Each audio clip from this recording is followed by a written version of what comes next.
Hey guys, come with me today as I make soup for today dinner. On today's menu we have what we call Mung soup. This is how it looks like. Those who don't know, it is Mung soup. It falls under the category of legume, beans, lentils, chickpeas.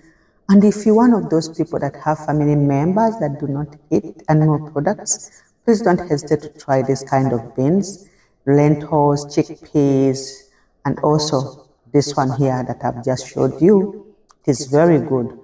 So first thing first, I'll wash it. Don't forget to always wash your things so that the water is really, really white. I'll put in the pot, put the red onion. That is what normally I use.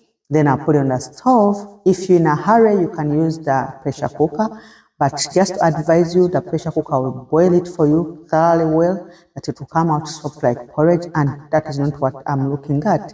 So I'll choose a stove. It will boil like for 45 to 1 hour. As it is boiling, I'll also do some work, then I'll come back when everything is done for you to see exactly how the soup comes out. Hey guys, we are back. The soup is already is done. So I'll put the pot, another dry pot on the stove, put my oil. Normally I use not vegetable, I use avocado oil. That is what I prefer.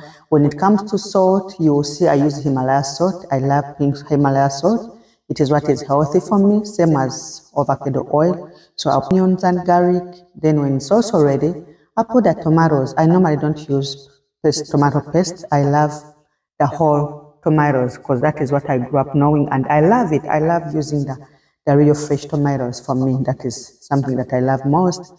Then I'll cover it up to boil a little bit.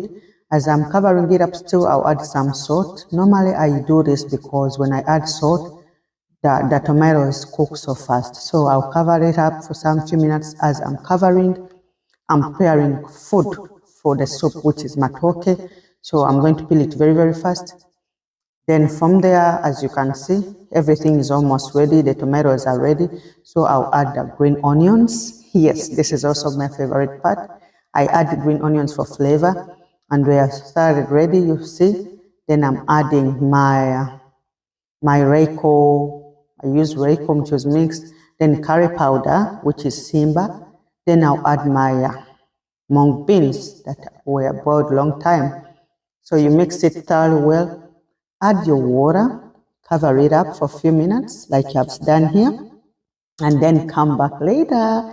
Yeah, give it a few minutes, it will be ready. Yes, the soup is ready to be served. As you can see, this is how it looks. This is how it has come out. Very beautiful. Very yummy. The aroma is so good. Oh my God. So I'll serve this with rice and posho.